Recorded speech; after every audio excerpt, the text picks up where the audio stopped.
Welcome to today's briefing. Today is Thursday, the 26th of March. Look, developments on a daily basis. So there's been more restrictions placed by the government. Probably the big news for our school and all Queensland schools is that next week is a pupil-free week, which means that teachers will still be coming to school, but students will be staying home. In that week, the teachers will be working to develop units of work, looking at how do we do assessment, how do we communicate with our students if we are out for a longer period of time. So it will be quite a busy week for teachers as we prepare the work for the term that's coming up after the Easter holidays. But for those of you who are in the essential services, the school will still be open if you need to send your children to school. And of course, we'll still be observing all of the health and hygiene advice of the health department for those who are actually attending school next week.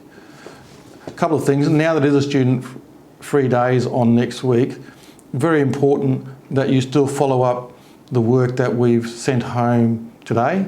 So we have mailed 3 units of work home to all students today, and there is a English unit, a maths unit and a health unit for every student at Tallawong State School. Each of those units are also available on the school website, and they'll be uploaded there today, so they'll be available for your view on the website tomorrow, but they will arrive in your mail probably on Monday. And as soon as you can, sit down with your students, have a look at the work that's been sent home.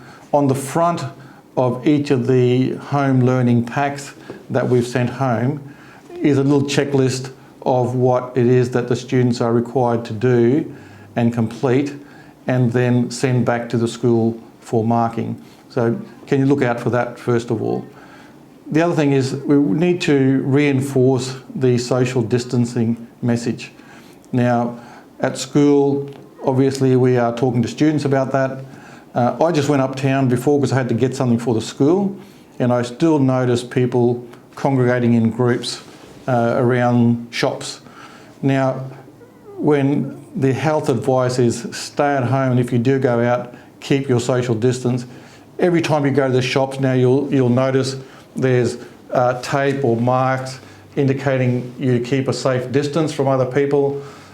Look, it is important to follow the directions and all of the signage that's around there, but really it comes back to taking some personal responsibility.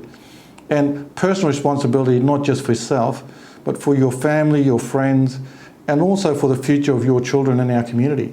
Because if we don't all observe the social distances that are recommended, at least 1.5 metres from other people, and this starts to spread further, each community it spreads in is going to cost jobs, it's going to impact on people's health, and really in the long term it's going to take us longer to get through this.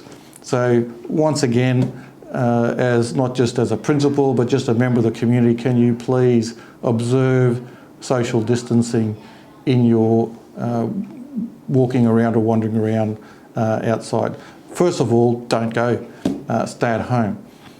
If you have a look on the Facebook page, you will also notice that we have put up a video by the students. So our school captains have done a video just to reinforce that message of social distancing. One other thing that we're doing at the moment is developing a YouTube channel for Tallawong State School. So we will, in tomorrow's update, provide you with the link and how to find that, and I'd encourage you to subscribe to that because we'll be regularly posting things on the Tallawong State School YouTube channel, which will help you with the educational learning of your children while they are away from school. So just to summarise today, number 1 is please observe the health advice regarding social distancing. That's probably my key message. There's no point in doing all the school work and other things if we're not going to stay healthy, and the number 1 thing is make sure that we are observing social distance whenever we can. The second thing is keep an eye out for the work that's been sent home and look at the checklist on the front, and it tells you what to do with the lessons and work that the teachers have sent home. And lastly, make sure you subscribe to the YouTube channel, which I'll give you more information about in tomorrow's update. Thanks again for listening, and I will talk to you again tomorrow afternoon.